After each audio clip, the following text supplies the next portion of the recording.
Switch sides. Well, good evening, everyone. I'm Dr. Imani Ma'at Kynes. I'm J. Bernard Ma'at Kynes. And we are Progressively Yours Health and Wellness Podcast. And we'd like to welcome all of our viewers and listeners. Thank you so much for joining us for another episode. It's going to be fun and informative. Yes, we have a wonderful guest this evening. But prior to bringing her forward to share with us about chakra meditation, we want to offer a brief meditative moment. I had intentions of bringing my other bowl tonight and to give you a different note to hear, but I was rushing out of my office and I forgot it, so I will go back to the ting shawls. As I strike the ting shawls, you might as well do a brief reading right after the third tone. But as we begin, I'd like to invite you, if you wish to participate, to just close your eyes and take in 3 cleansing breaths, as I like to refer to them, in and out through the nose, and begin to relax your body as we honor and welcome our ancestors to be with us and cover our show and those of you who are with us.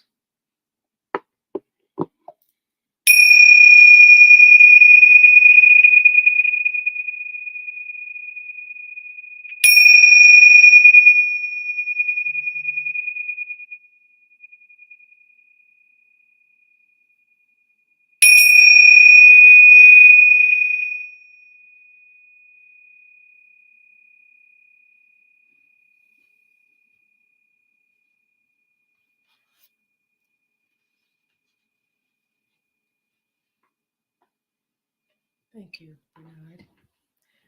This is a piece by Tabitha Moonhouse, who was our guest last week, from her book Ouroboros. And we covered a number of things from this wonderful book of poetry last week. This one is called Patience. And I thought it was apropos for, again, all that's going on in the world that is unsettling and disturbing and very chaotic for a lot of people. Patience. I don't know what's coming my way. I do know it's time for me to be still and to stay. I don't do this often, but I think I'm supposed to pray. When I do, God tells me it's going to be okay. So I wait. I'm patient. What is this for? So many things keep happening, like something is trying to burst through my door. I'm confused and I don't know what to think anymore. It's kind of scary and I don't know why. I know that the universe has got me. There's no reason to cry. And that was from Tabitha's book. Ouroboros, there's no reason to cry. Ashe. Namaste. We have a wonderful guest. I met her this past Saturday at a conference where I was attending to receive continuing eds, and was thoroughly informed with her presentation. And I asked if she would consider coming to our show and offering the same presentation. Not as long, obviously, as in the workshop, because we only have 1 hour. So I'm delighted to introduce our guest tonight. Dr. Shama Panjwani has a private practice, SoHolisticEnergy counseling and consultation. She provides clinical services to clients and supervisees. She also provides consulting services to businesses and organizations on belly, and wellness. Dr. Shama has a PhD in Counselor Education and Supervision from Mercer University with a specialization in cross-cultural psychology and leadership.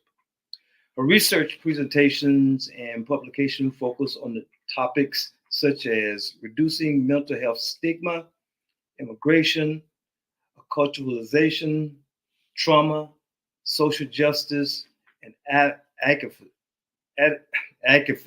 I'm sorry.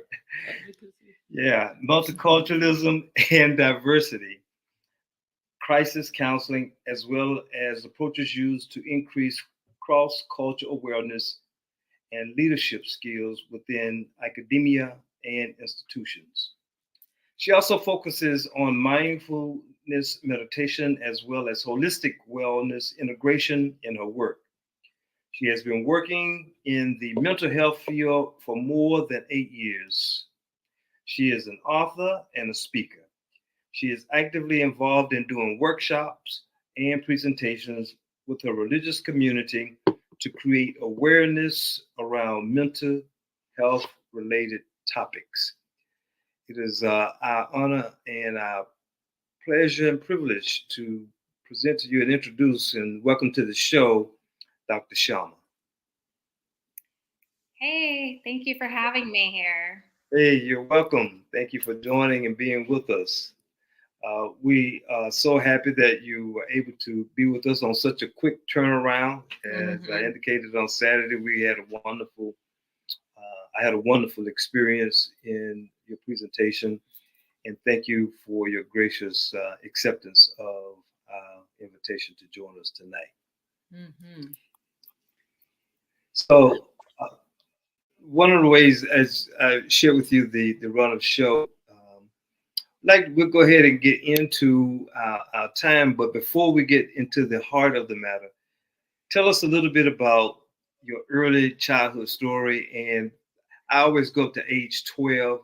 And when I ask that question, so just kind of free associate and give us something brief that you would like the audience to know about you. Sure, absolutely. And I think this will also inform why I do some of the research that I do. But I was born in Hyderabad. It's a city in India. And I moved here when I was 9. My parents moved here when I was 7. I came 2.5 years later. I was living with my aunt and uncle up until that point. And just a little bit about what happened for me before I moved to the US was I was really interested in just getting education. My resilience factor and things that kept me going was going to school and just learning as much as I could. And fast forward, I'm age 9 and I come to the US. I've been in Atlanta since then. And I don't think I really had too many challenges fitting in terms of my language. But I am an immigrant, and there are definitely challenges with being an immigrant in the US, and I've experienced them. And so some of my research and some of the population that I work with is informed by my experiences and in terms of that. Besides that, I'm not really sure what else to share, but I think that might be good. Yeah, you can. Yeah, I was going to follow up with who is during that time period. Who would you say inspired you and biggest influence on your life during that time? That's a hard one to answer because I had a childhood up until the age of 12. It was a little broken, and there were times that I don't really remember. And when I say it was a little broken, I'm saying that because, again, I was in India and then I was here. And in the midst of that, I was with my parents for a period of time, then I wasn't, and then I was with them again. I do have an older brother who I look up to. So if I had to pick someone, I would say it's him. And we're about 6 years apart. So I think having him around, at least when I was in India and before I moved here without my parents, was helpful. even though we were both kids. And, Mm-hmm. it's just someone protective to look over me in some ways. So that was nice and comforting. Okay, wonderful. So tell us a little bit about your work and what you enjoy most of your work life. Sure. So currently, as you all read in my introduction, I'm a practicing counselor, practicing supervisor, and counselor educator. So I do see clients who come to me due to multiple different reasons. It could be related to their culture, could be very much trauma focused. And the presentation I'm going to be doing today on mindfulness and meditation is something I incorporate in my work with my clients, and I do presentations on them as Bernard attended the presentation on Saturday. In addition to that, I'm also a counselor educator at Kaiser University. It's a university in Florida, so I work for them remote as a faculty for their clinical mental health counseling program. So I teach master's students on how to be effective counselors and work with people who do come from diverse backgrounds, have different cultural groups and identities that they relate to. Thank you. Well, why don't we move right into your presentation, and that way you can tell the audience what chakra mindfulness meditation is, and it's an art form, and go for it. Sure. Do it. All right. So what I'm going to be doing in this presentation is talking about meditation, talking about mindfulness, the difference between the two, and then specifically talking about chakra meditation, which is only one form of meditation. There are many different kinds that people can utilize that may work for them. Something I do want to mention is meditation and mindfulness does take a lot of practice. It's not something that people can just start and say, okay, I'm an expert at it. It does require practice and patience, and it can be challenging for some people. So, what is meditation? It can be defined as a set of techniques. So, what it does is it leads to increased awareness. A lot of us go through life thinking that we know ourselves, thinking that we know enough about what we want, where we come from, our backgrounds, what things are impacting us, what situations are impacting us. But there is a sense of awareness that's lacking in our practice that makes us miss out on certain things that are impacting us. We also live in a society where it is hard to pay attention to what we're doing in the present moment a lot of times because we have so much going on. We're always working. We're always doing something or another that requires our attention. Maybe we also have trauma in our past, or we're focused and worried about the future. So that can cause us to lose attention and lose focus, and meditation can help with gaining more of that focus and attention. In addition to that, it's also beneficial in terms of psychological well-being, because once you're aware and conscious about things that are impacting you and your life and your behaviors and your emotions, you can actively work towards making changes in your life through this meditation process. So what is mindfulness? The mindfulness aspect comes in under the umbrella of meditation. So when we're looking at mindfulness, I love this picture that you might see on the screen. A lot of us go through life, like I mentioned earlier, with so much going on in our minds. We're constantly thinking about our to-do list, maybe thinking about a conversation we just recently had that left us feeling some kind of way. Maybe we're thinking about something that happened in the past, or currently, as mentioned earlier in this podcast, we have something going on in the world that might be on our minds. And it causes our mind to be filled with things that takes us away from what's happening in the present, what's actually in front of us. So mindfulness is moment to moment awareness. We're looking at and we're focusing on what's right there, right now. And that can be hard for people to do because we're trained to focus on the past or the future or things we worry about, but it's hard for us to stay in the present. Mindfulness practice allows you to do that through different techniques. And although I'm not going to go through all those techniques, I would encourage you to look more into it if this is something you struggle with.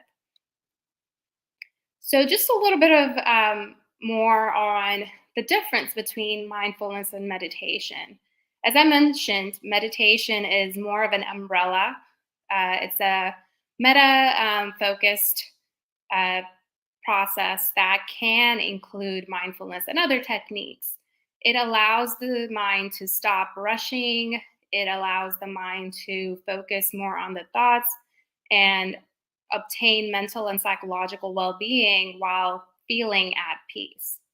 So mindfulness is one of the meditative techniques that can be used to gain that peace, gain that stress relief, and feel physically and psychologically well. A lot of the mindfulness and meditation, what it does, it allows you to connect your mind and body. It tells you what's going on for you physically, emotionally, psychologically, so that you can take better care of yourself. Mindfulness specifically, again, allows you to be aware of what's going on in the present. And it is one form of meditation. This is something else to kind of break it down even further. So again, mindfulness is something we can practice in everyday life. It just requires us to pay attention, be focused, and look at what's happening in front of us. And I can assume that you might be thinking, okay, if it was that easy to practice mindfulness, we wouldn't have difficulty concentrating, we wouldn't have difficulty focusing. And it's almost contradictory. It's almost an oxymoron to think about, okay, well, practice mindfulness so that you can be present. But in order to practice mindfulness, you have to be present. So think about it this way. If you're driving a car and you're going into a street and driving on the highway, you're going down the same route that you usually do to get home. There might be times where you find yourself losing focus and losing attention. And at the end, you end up at your home, but you forget or you don't even realize what happened during that journey. That is because you weren't mindful. You weren't paying attention because your mind was somewhere else. So mindfulness allows you to look at, okay, I'm driving. I need to focus on driving. I need to see what's going on around me, maybe focus on the cars that are near me, focus on the stores that come up as I drive. Meditation is, again, an umbrella. It's a bigger picture way of looking at how to gain awareness. If you're present, it can lead to awareness. It can lead to higher consciousness. You can utilize different techniques such as body scanning, even walking mindfully, maybe the way you're sitting. If you're sitting right now, for example, focus on how you're sitting. What's your posture like? How do the clothes you're wearing fit on you? What does the material feel like? All of that is part of mindfulness. And again, there are different ways to practice meditation and mindfulness. And what I'm going to talk to you about today is one of the specific types of meditation, which is chakra meditation. So what are some benefits of mindfulness? In addition to helping you become aware, it can also, like I mentioned, help you connect your mind and your body. So if you're more mindful, maybe you're more aware of any pain you might be having in your body so that you can take care of it.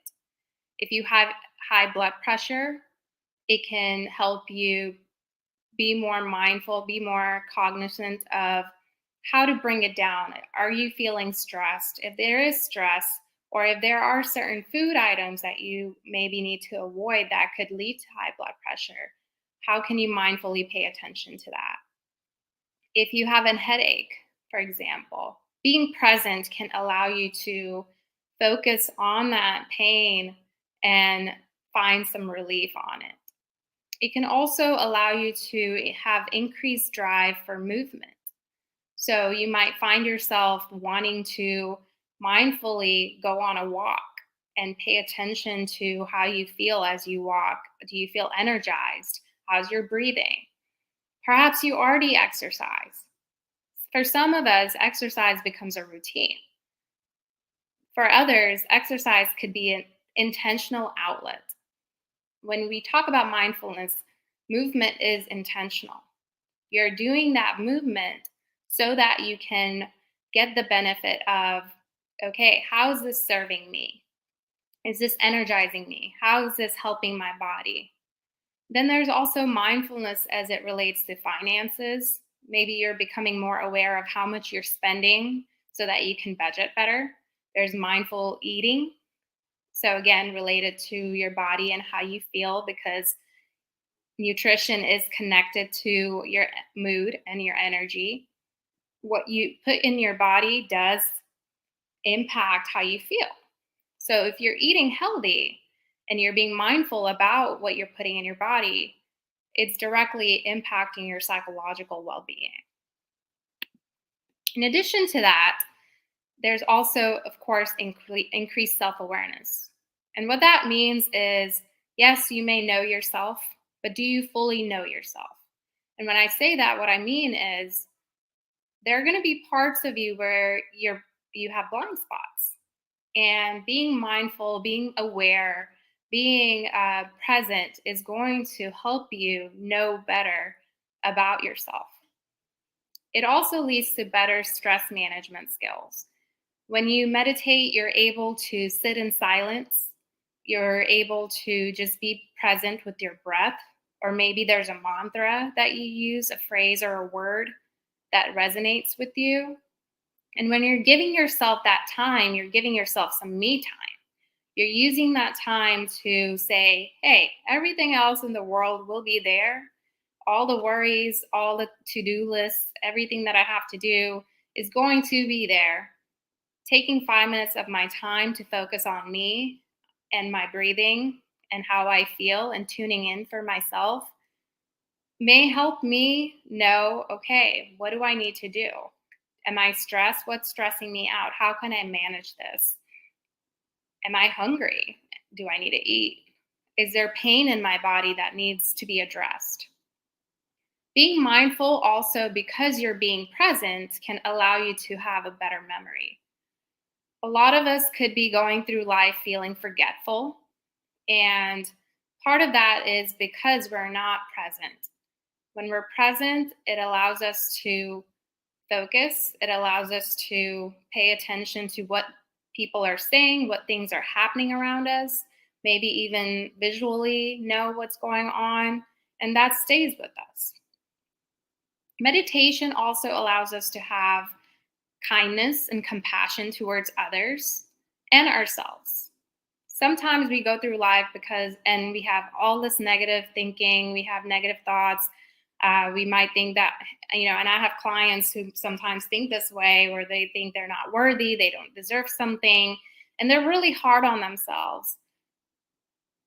But they forget to look at what's actually working for them. That gratitude piece doesn't automatically come for some people. And being mindful and practicing meditation, even for a few minutes a day, can help people feel better about themselves and about other people. So overall, it can help with anxiety, it can help with depression, it can also possibly help you sleep better. How many of us might go to bed thinking about things, not able to shut our minds off? Practicing meditation or mindfulness right as you go to sleep can help you focus on your breath and set an intention of getting rest and focusing on getting that rest as you slow down your breathing so that you can fall asleep.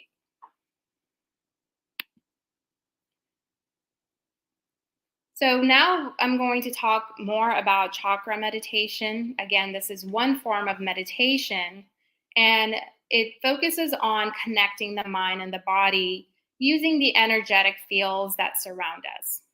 The chakras, although we have many different types of chakras in our body, I'm going to be focusing on 7 chakras that center around psychic energy and are located and are associated with different parts of our body. Each chakra is also associated with different colors because of its vibrational frequency that the energetic field creates and the significance of the chakra itself. When the chakras are open, that's when we can possibly experience comfort, bliss, but then we also have chakras that are blocked. When chakras are blocked, that's when we maybe experience some physical ailments in those areas. Perhaps we even experience some psychological issues in those areas. And I'm going to talk more about what each area signifies so that you have a clear understanding of it. So, as I mentioned, there are 7 chakras, and I think of the chakra colors as the rainbow colors.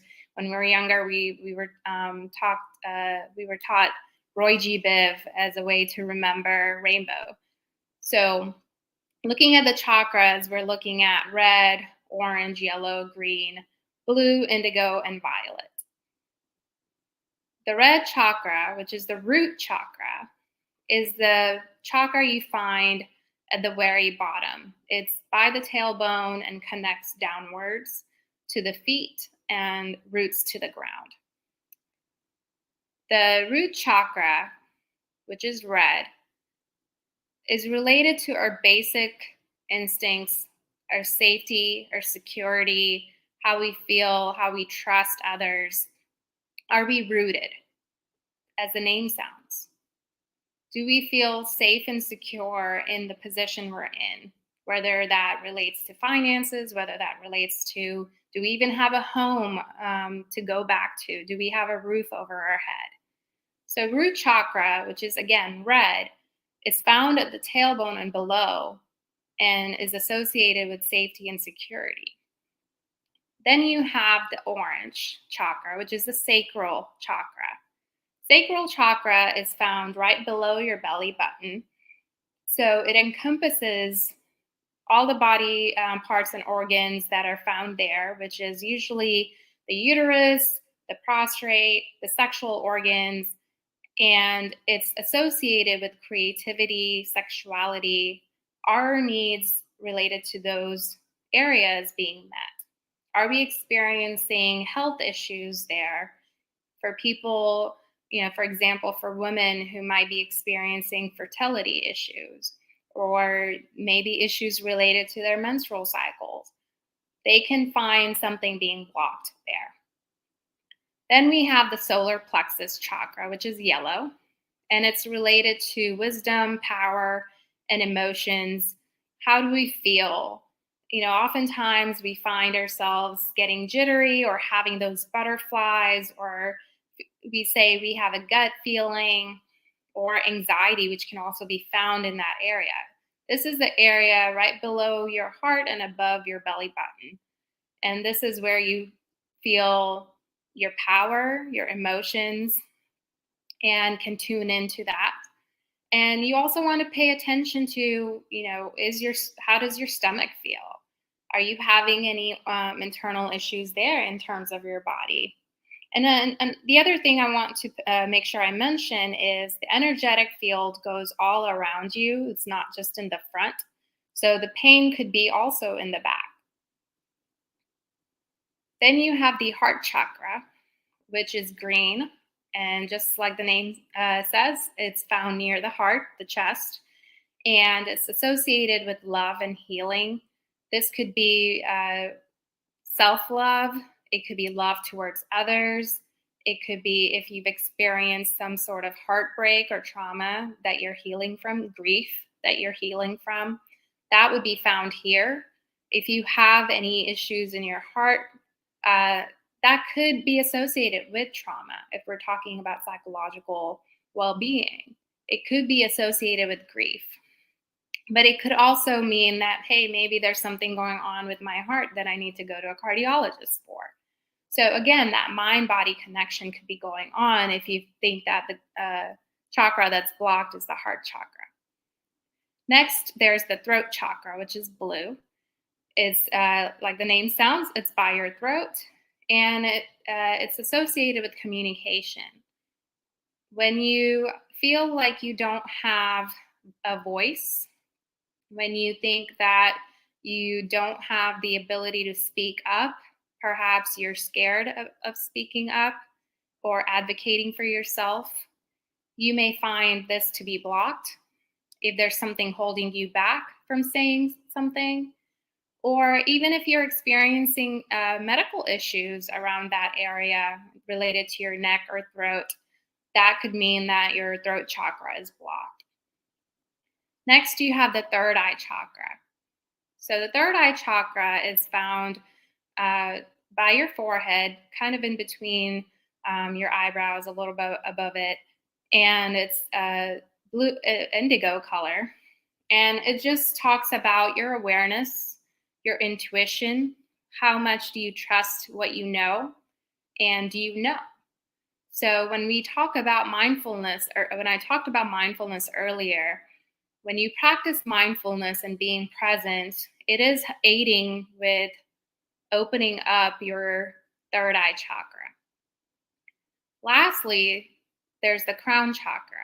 So the crown chakra, just like we place a crown over our head, is located on the top of our head. And it is the color violet or purple. And it's associated with spirituality. And I know some people might not believe in religion or spirituality, but if you do, great. If you don't, think of it also as your connection to whatever it is that you believe in. So when you practice meditation, your ultimate goal is to align all 7 of these chakras and open them up so that you can feel secure, you can trust, you can have your creative needs met, your sexual needs met, you feel like you have power, you have self-love and love for others, you communicate without fear, you're aware, and you're connected to your whole being as well as others around you in the universe. This next slide kind of breaks it down even more. I've already kind of talked about it, but if you think about it, again, it goes from red, which is the root chakra, then you have the sacral chakra, then you have the solar plexus, heart chakra, throat chakra, third eye chakra, crown chakra. It's possible that some chakras in the middle are the ones that are not aligned. It's possible that some chakras are blocked, that are not following a linear pattern, and that's okay. It does not mean that just because your root chakra is open, meaning you feel safe, you feel grounded, you know you have a right to live, and you have a roof over your head, you feel secure, you feel safe, that something else might not be out of alignment.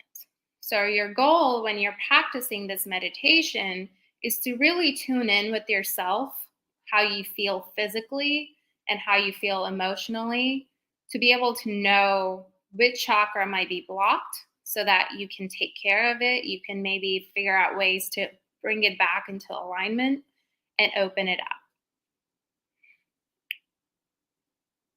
And at the end of this podcast, before we end for today, I am going to do a small practice with you all and hope that maybe this will help you kind of get an understanding of what might be going on for you. Some people, when they practice this meditation, also see a color that can also tell them maybe that's the color that's strong, or maybe that's the color that needs attention and love from them. And with that, I think we're going to open it up for questions.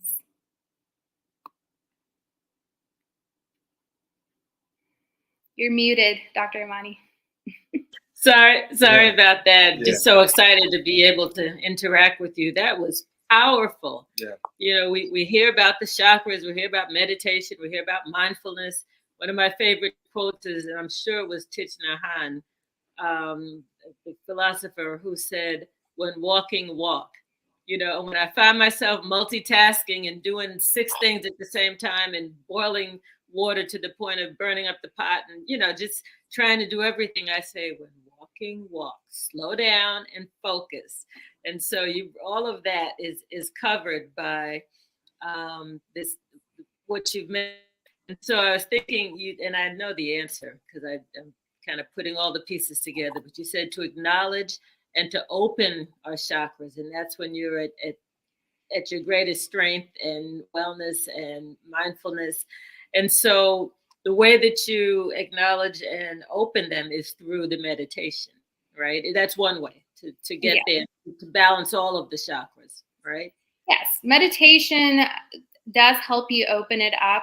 Meditation does help you and become aware of the block first. Mm-hmm. Mm-hmm. When you're aware of the block, you have to evaluate and assess, okay, what's causing the block? Sometimes people aren't aware what it could be, whether it's something psychological that needs attention or whether it's something actually physical that needs attention. And that's where the mind-body connection takes place, because it could be physical that's causing the block. Right. So meditation is basically helping you become aware of the block and what's causing the block so that you can work towards not only bringing it back in alignment and opening it up, but also addressing whatever it is. Okay. That sounds good. Say more about awareness and in terms of you saying being aware. I wrote awareness, and can you expound just on what it means to be aware in the moment by moment element? Yeah. So being aware, I know that could be a vague term for some people, or it can look different for different people. Being aware in the moment means you're noticing what's going on for you as it's going on. And that takes practice. A lot of times people are focused on the external, but not internal. And what I mean by that is, let's say I am drinking water. As I'm drinking the water, I'm focusing on, okay, it's automatic, right? We drink water every day. We open the bottle up or whatever it is that you're using, and we're putting it to our mouth, and it just goes in. Paying attention to that and noticing that, okay, how's my thirst? How does this water feel as I'm drinking it? Do I feel like this is helping my thirst? Do I feel it's filling me up? Is this cold? So noticing all those little factors. Another example would be breathing. It's so automatic. When we're breathing, we're not paying attention to how it feels unless we're going through seasonal changes and one of our nostrils are blocked, right? And at that time we're like, oh, I can't breathe. That's when we realize how important breathing is. So that constant awareness of, as I inhale, how do I feel? As I exhale, am I relaxing my body, or am I letting go of whatever it is that I'm holding on to? So paying more attention to every little act that we do is part of awareness. Gotcha. Thank you. We're going to prepare to move into your exercise. We're at 40 minutes within the show.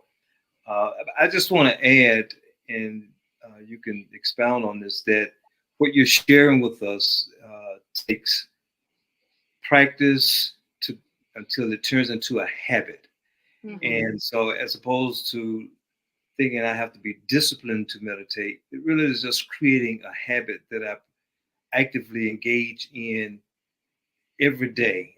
I was in a workshop with John Kabat-Zinn during COVID, and he said for him, early in the morning, even though there's no right or wrong way to do this, he said early in the morning before he gets out of the house, he's going to find some time, and the time could be 5 minutes. It doesn't have to be an hour. Some people have the idea that meditation means I got to sit in one place for 30 minutes to an hour. Right. It could be 3, 5, 10 minutes, whatever one needs to just become mindful and aware of body and self. And what do you say to that?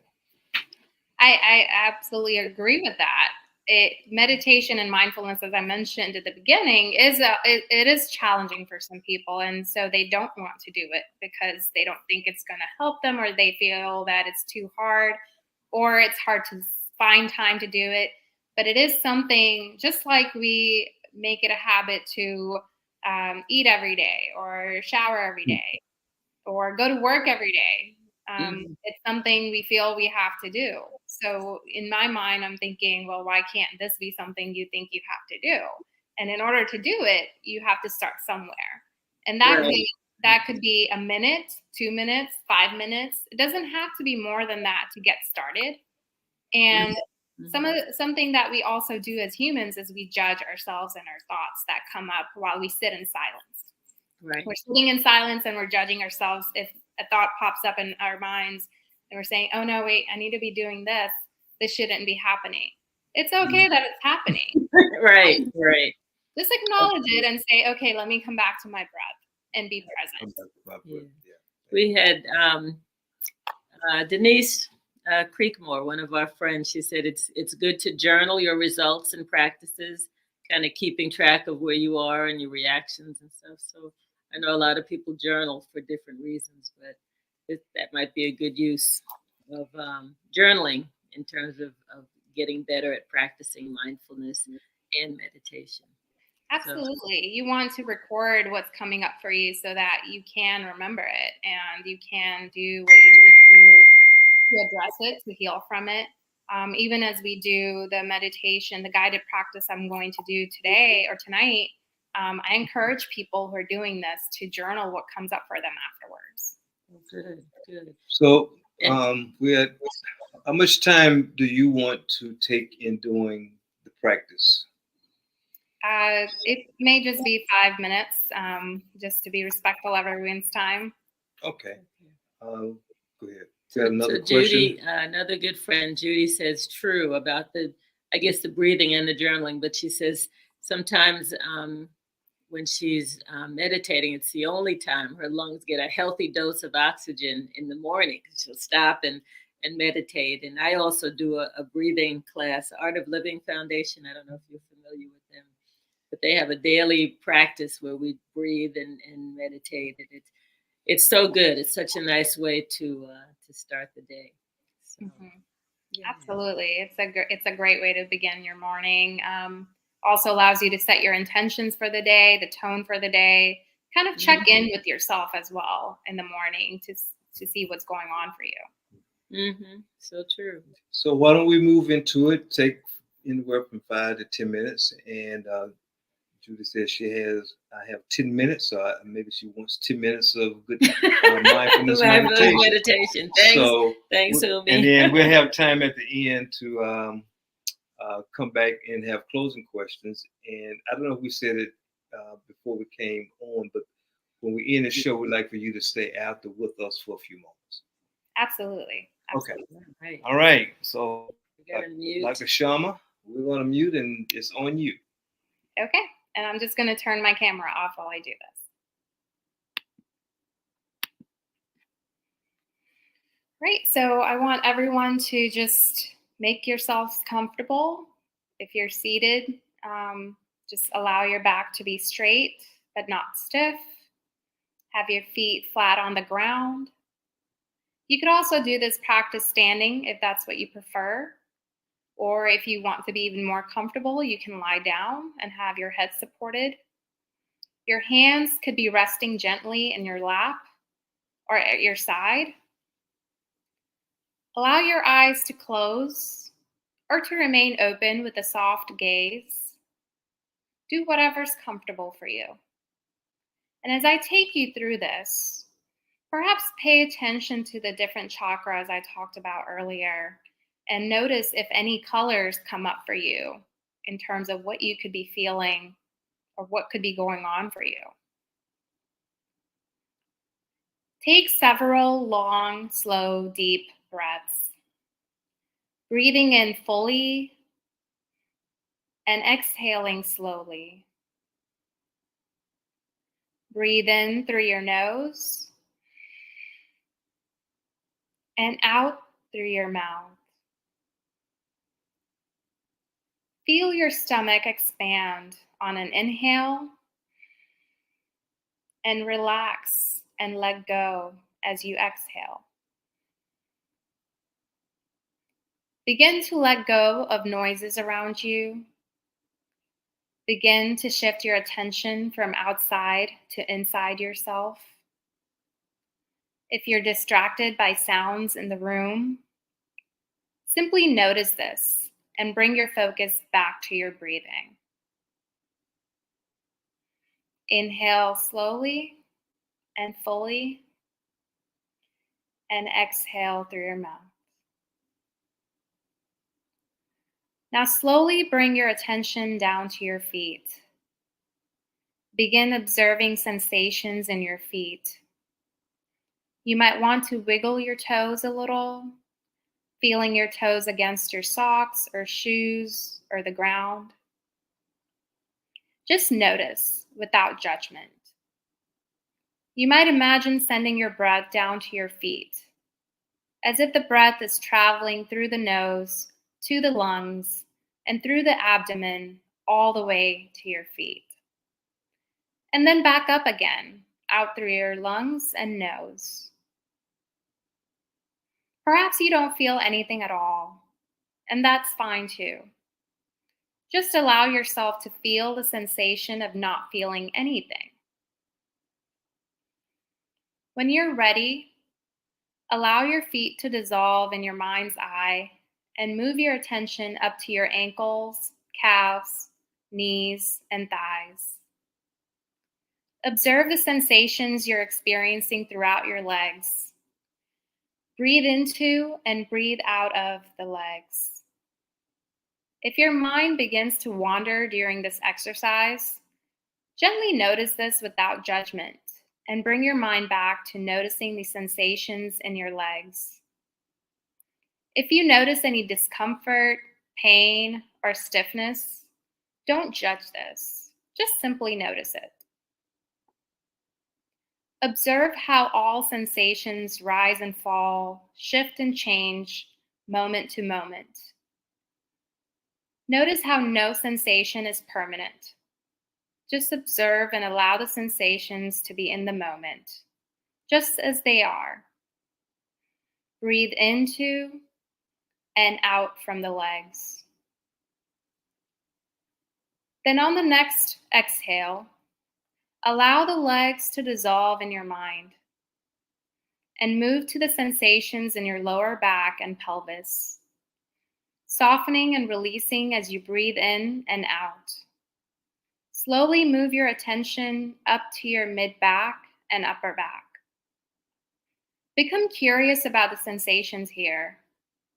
You may become aware of sensations in the muscle, temperature, or points of contact with the furniture or the bed. With each exhale, you may let go of tension you're carrying.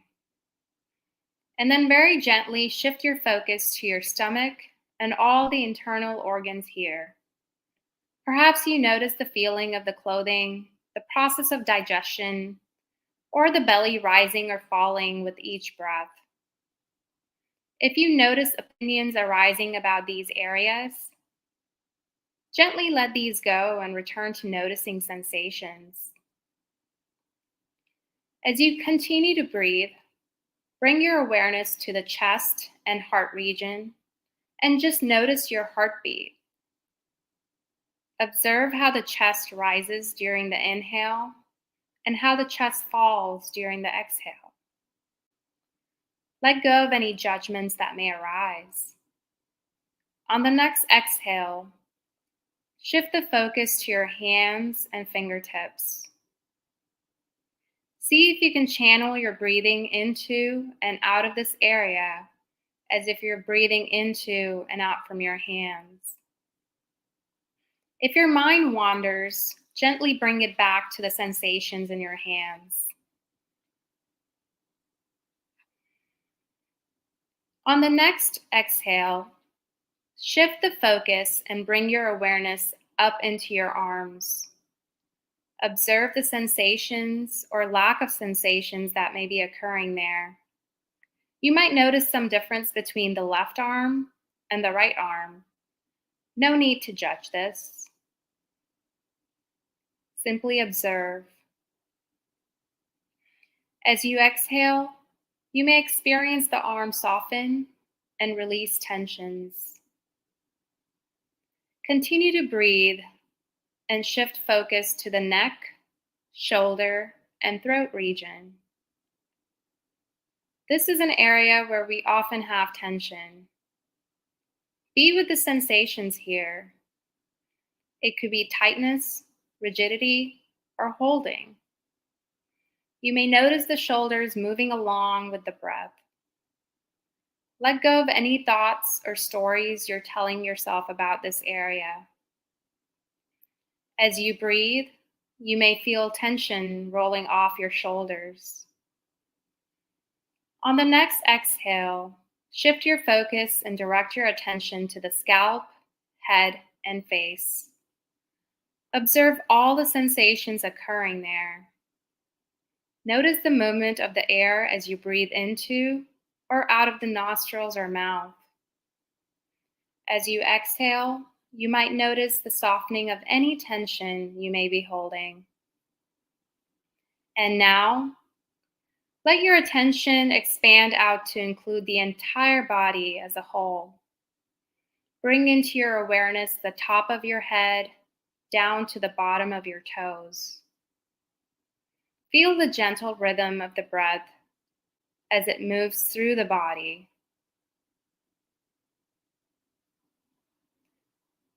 Take a full, deep breath, taking in all the energy of this practice, and exhale fully.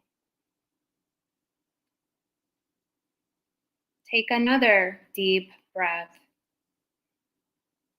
and feel yourself exhaling all the tension you've been carrying.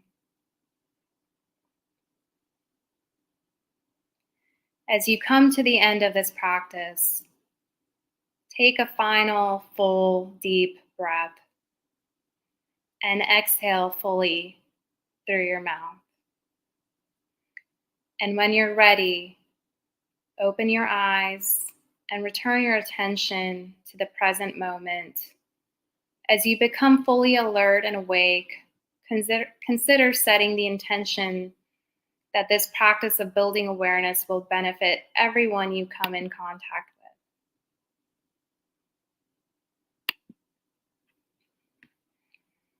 with. And when you're ready, you may open your eyes.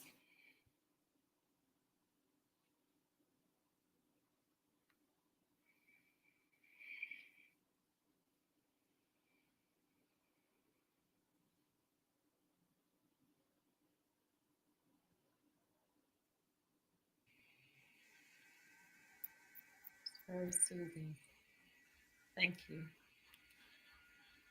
And we could just do a quick scan to see if there are any questions or comments from our viewers. I see Ashe, and Ashe. yeah, people are grateful for that.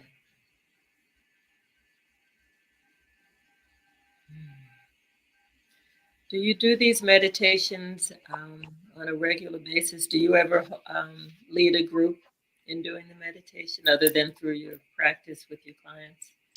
So that is something I plan to do. I have not started doing it yet.